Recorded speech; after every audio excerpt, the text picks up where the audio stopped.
उत्तराखंड में सौर ऊर्जा को और भी बढ़ावा देने के लिए पहली बार सौर मेले का आयोजन देहरादून में किया गया है, जहां निजी कंपनियां स्टॉल लगाकर बाइक, मोटरसाइकिल से लेकर घरों में लगने वाले सोलर हीटर पैनल के बारे में जानकारी दे रही हैं।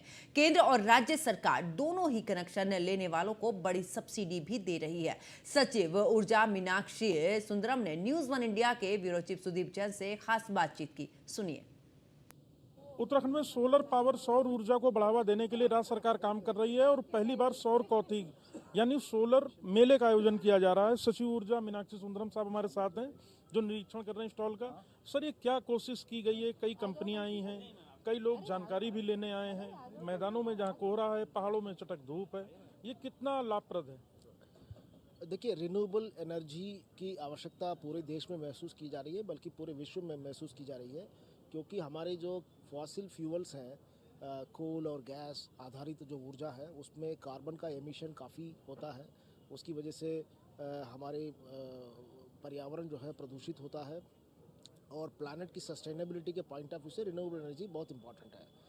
और उसको हम लोग इसलिए भी मोटिवेट कर रहे हैं क्योंकि ये जो है आपको कभी इसका अक्षय ऊर्जा का भी नाम है कि ये सोर्स जो है ऐसे सोर्स हैं जो कभी ख़त्म नहीं होती है। जो सूरज की एनर्जी है कभी ख़त्म नहीं होती है। अब हमारे पास कुछ लिमिटेशंस है, जैसे राजस्थान या गुजरात या सादर्न स्टेट्स कर रहे हैं, ऐसे बहुत बड़े लैंड पार्सल्स हमारे पास नहीं है। इसलिए हम लोग डिस्ट्रीब्यूटेड सोलर प्रोजेक्ट्स में बहुत फोकस कर रहे हैं, जो छोटे वाले हैं। उसमें हमारे दो महत्वपूर्ण योजना हैं। एक तो पीएम सूर्यघर योजना जो भारत सरकार की है, एमएनआरई की, जिसमें स्टेट अपना टॉपअप सब्सिडी भी दे रहे हैं, और एप्लीकेशंस के डिस्पोजल में उत्तराखंड नंबर 1 पर है पूरे कंट्री में। और उसके अलावा जो उत्तराखंड ने अपना एक प्रोग्राम लॉन्च किया था, मुख्यमंत्री सौर स्वरोजगार योजना, उसमें भी काफ़ी प्रोजेक्ट्स लग रहे हैं, वो पहाड़ों में लग रहे हैं खास तौर पर। तो इन दोनों को पॉपुलराइज करना, पब्लिक में जो सोलर एनर्जी के उपयोग है उसके बारे में जागरूक करना इसका उद्देश्य है। सर, ये कितना लाभप्रद है? क्योंकि मैं देख रहा हूँ यहाँ बहुत बड़ी संख्या में लोग क्वेरी कर रहे हैं कि हमें भी लगवाना है। कुछ बिजली का बिल भी माफ़ हो जाता है, कुछ सरकार भी छूट दे देती है, तो ओवरऑल एक ये अच्छी पहल है। हमारे जो सोलर पॉलिसी है उसमें नेट मीटरिंग का प्रोविज़न रखा गया है। अभी एक नया नाम एमएनआरई ने दिया है कि प्रोस्यूमर। आप प्रोड्यूसर होते हैं या कंज्यूमर होते हैं। प्रोस्यूमर का मतलब आप प्रोड्यूसर भी हैं, कंज्यूमर भी हैं। तो आप अपना प्रोड्यूस कर सकते हैं और उसको ग्रिड में भी दे सकते हैं, और जितना आप प्रोड्यूस करते हैं उतना ही आपका बिजली के बिल में रिडक्शन हो जाता है। सर, कई लोग पहाड़ों में इसको उत्पाद के तौर पर भी लगा रहे हैं और वो प्रॉफिट भी गेन कर रहे हैं। जो गवर्नमेंट की स्कीम थी वो गेम चेंजर साबित हुई, और कई फाइलें पाइपलाइन में हैं जो इसके अप्रूवल चाहते हैं, इस प्रोजेक्ट पे काम करना चाहते हैं। ये कितनी हिट हो रही है?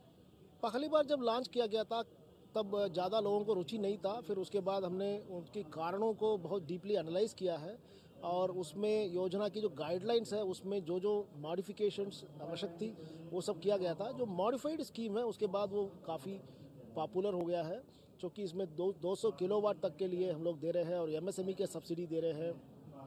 तो उसके चलते अभी तक 65 मेगावाट तो ऑलरेडी सैंक्शन हो चुके हैं। अभी और योजनाएं पाइपलाइन में हैं। तो ये राज्य सरकार की कोशिश है, जो पहाड़ों में चटक धूप है, ये आपके लिए लाभप्रद भी हो, आपको एक कमाई का स्रोत भी बन सके। और कई बड़ी कंपनियां, कई निजी कंपनियां इस क्षेत्र में बहुत तेजी से आगे आई हैं।